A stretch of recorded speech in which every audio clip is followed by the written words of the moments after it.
मेरा हमेशा से मानना है दोस्तों कि पाकिस्तान को जब भी भारत ने एकजुट होकर जवाब दिया है, पाकिस्तान को मुंह की खानी पड़ी है। क्या आप जानते हैं दोस्तों, भारत अपना पक्ष रखने दुनिया के बड़े बड़े देशों में अपने 40 सांसदों को भेज रहा है। और सबसे बड़ी बात, भारतीय प्रतिनिधिमंडल का नेतृत्व दो बड़े चेहरे कर रहे हैं। कांग्रेस के सांसद शशि थरूर और एआईएमआईएम के सांसद असदुद्दीन ओवैसी। जी हां, इससे बेहतरीन मिसाल नहीं हो सकती दोस्तों एकता की, जो भारत अपनी तरफ से पेश कर रहा है। याद कीजिएगा, 90 के दशक में पाकिस्तान के खिलाफ सलमान खुर्शीद के नेतृत्व में जो प्रतिनिधिमंडल गया था, उसने पाकिस्तान को नाको चने चबवा दिए थे। जब अटल बिहारी वाजपेयी और फारूक अब्दुल्ला भारत की तरफ से गए थे और पाकिस्तान की ऐसी तैसी कर दी थी, क्योंकि 90 के उस प्रकरण में, 90 की उस घटना में पाकिस्तान का क्या मकसद था कि भारत को बदनाम किया जाए और भारत पर आर्थिक प्रतिबंध लगाए जाएं। मगर जब अटल बिहारी वाजपेयी और फारूक अब्दुल्ला गए थे तो पाकिस्तानी प्रोपेगेंडा को धराशायी कर दिया था। एक बार फिर ऑपरेशन सिंदूर में जबरदस्त जीत के बाद 40 सांसदों का एक प्रतिनिधिमंडल जा रहा है। और इससे बेहतरीन एकता की मिसाल नहीं हो सकती दोस्तों, खासतौर से तब जब शशि थरूर और असदुद्दीन ओवैसी इसका हिस्सा होने वाले हैं। क्योंकि आपने इस बात को माना होगा कि जब से पहलगाम में हमला हुआ है, उसके बाद से ये दो चेहरे, खासतौर से असदुद्दीन ओवैसी ने भारत की बात बखूबी रखी है, पाकिस्तान को एक्सपोज किया है और हर गुजरते दिन के साथ पाकिस्तान एक्सपोज हो रहा है। इंतजार कीजिए दोस्तों, पाकिस्तान के प्रधानमंत्री शहबाज शरीफ ने किस तरह से पाकिस्तान को बुरी तरह से एक्सपोज कर दिया है, उसकी हम चर्चा करेंगे। मगर कांग्रेस के नेता जयराम रमेश ने इसका दिल से स्वागत किया है। उन्होंने कहा है कि इससे पहले भारतीय जनता पार्टी राजनीति करती रही है, मगर हम देश के साथ हैं। देखिए किस अंदाज में जयराम रमेश ने इसका स्वागत किया है कि किस तरीके से पाकिस्तान को इंटरनेशनल लेवल पे जो है घेरा जाए। क्या कुछ रीच आउट किया गया है सरकार की तरफ से? देखिए, मुझे भगवत गीता के पहले अध्याय में अर्जुन भगवान श्री कृष्ण को कहते हैं, यद्यप्येते न पश्यन्ति लोभोपहत चेतसः कुलक्षय कृतं दोषम मित्रद्रोहे च पातकम कथम न ज्ञेयम् अस्माभिः पापादस्मान् निवर्तितुम कुलक्षय कृतं दोषम प्रपश्यद्भिर्जनार्दन। हमने सर्वदलीय बैठक की मांग की। 2 बार सर्वदलीय बैठक हुए, प्रधानमंत्री वहाँ मौजूद नहीं थे। हमने मांग की थी वो अध्यक्षता करें उसकी, उन्होंने नहीं किया। खरगे जी ने और राहुल जी ने प्रधानमंत्री को खत लिखा, विशेष सत्र बुलाइए, आतंकवाद हमलों पर चर्चा कराइए, अगले क्या कदम लेने हैं उस पर बात कीजिए, वो भी नहीं मंजूर हुआ। इस बीच दूरदर्शन हमारे नेता खरगे जी को गद्दार कहते हैं, कांग्रेस पार्टी के नेताओं का बदनाम किया जाता है।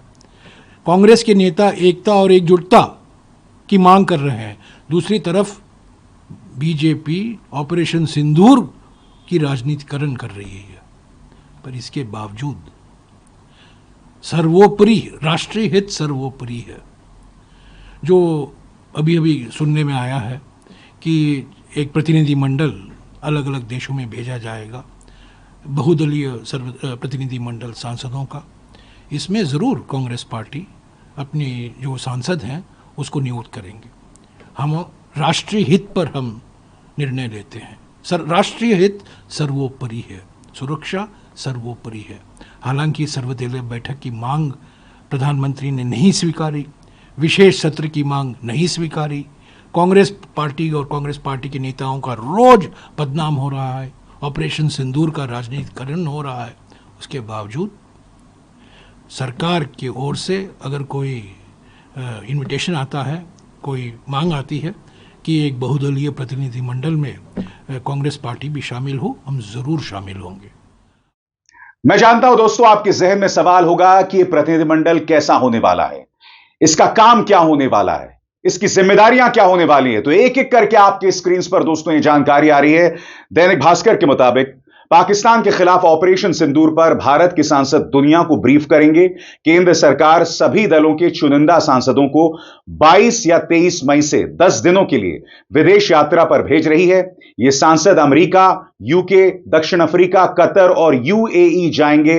वहां की सरकार को आतंकवाद पर भारत का पक्ष बताएंगे।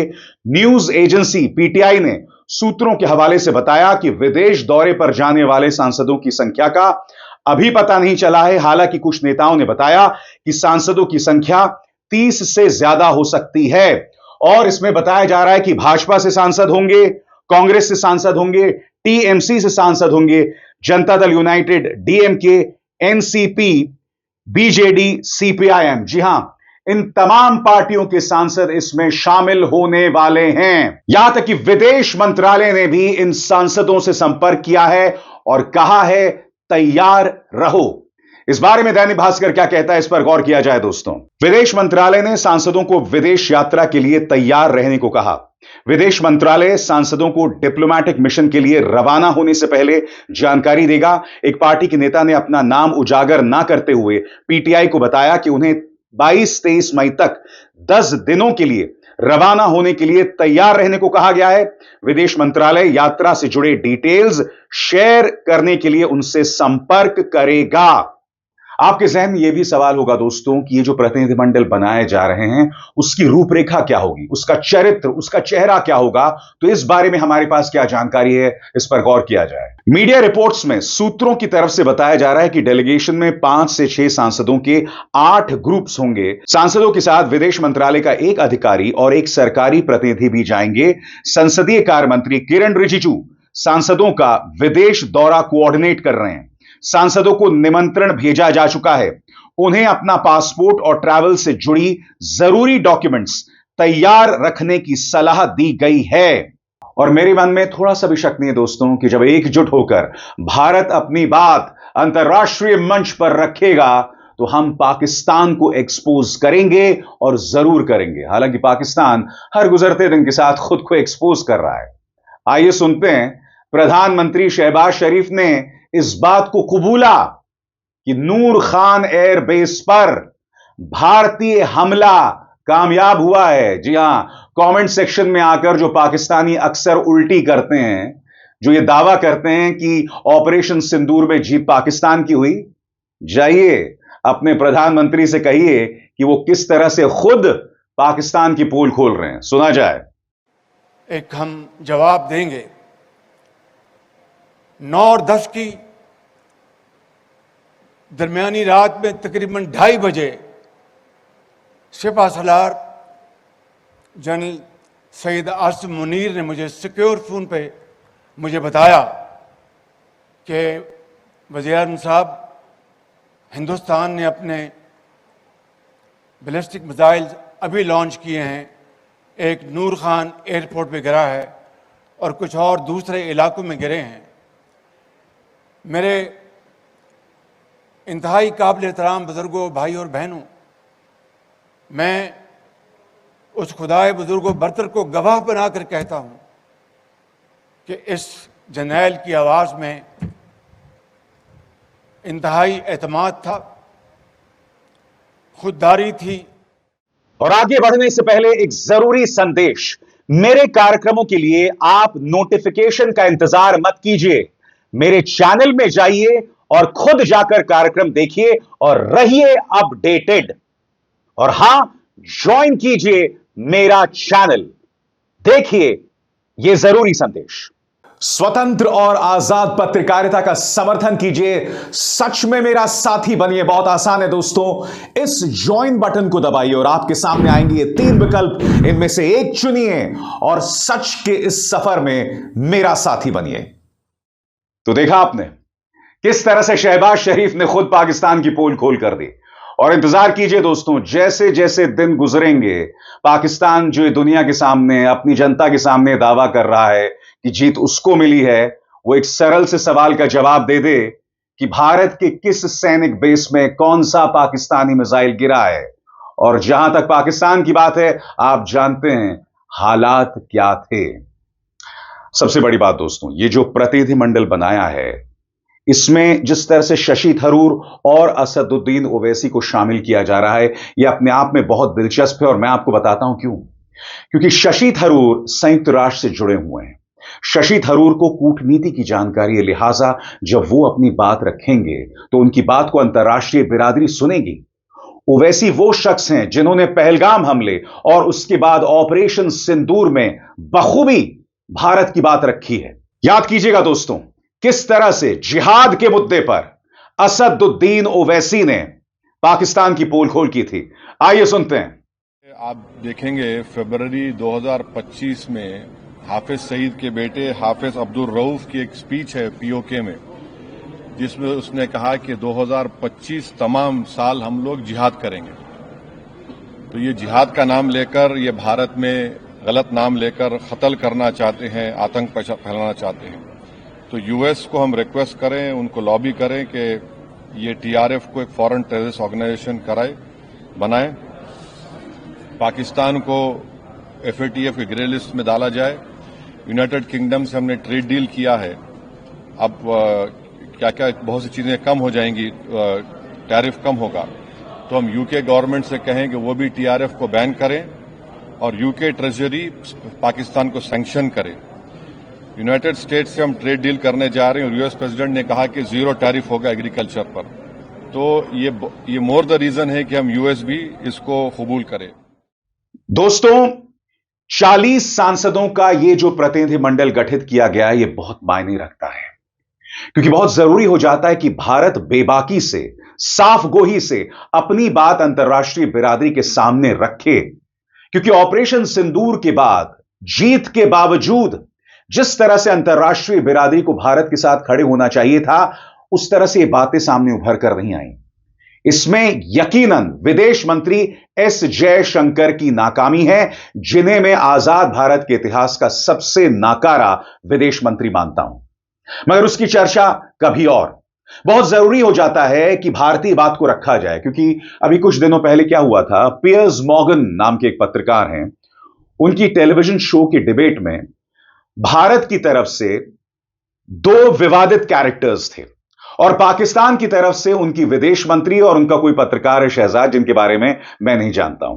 भारत की तरफ से जो 2 लोग भारतीय पक्ष की नुमाइंदगी कर रहे थे इस डिबेट में, एक वो पत्रकार हैं जो राडिया टेप्स में फंस चुकी हैं, जी हां, पत्रकारिता का नाम बदनाम कर चुकी हैं, हम सब देख चुके हैं। और दूसरा शख्स था बियर बाइसेप्स, रणवीर अलाहाबादिया, हां वही शख्स जिसने इंडियाज गॉट लेटेंट को बंद करवाया था, यह कहकर कि क्या आप अपने मां बाप को सेक्स करते हुए देखना चाहते हैं या उनके साथ शामिल होना चाहते हैं।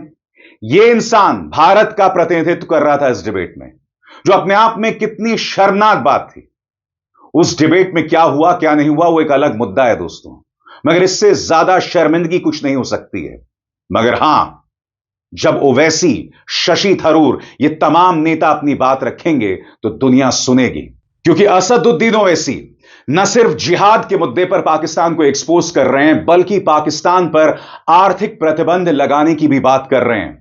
उन्होंने, याद कीजिएगा, मंच पर खड़े होकर कहा था कि पाकिस्तान को हमें एकजुट होकर जवाब देना है। सुनिए उन्होंने क्या कहा था।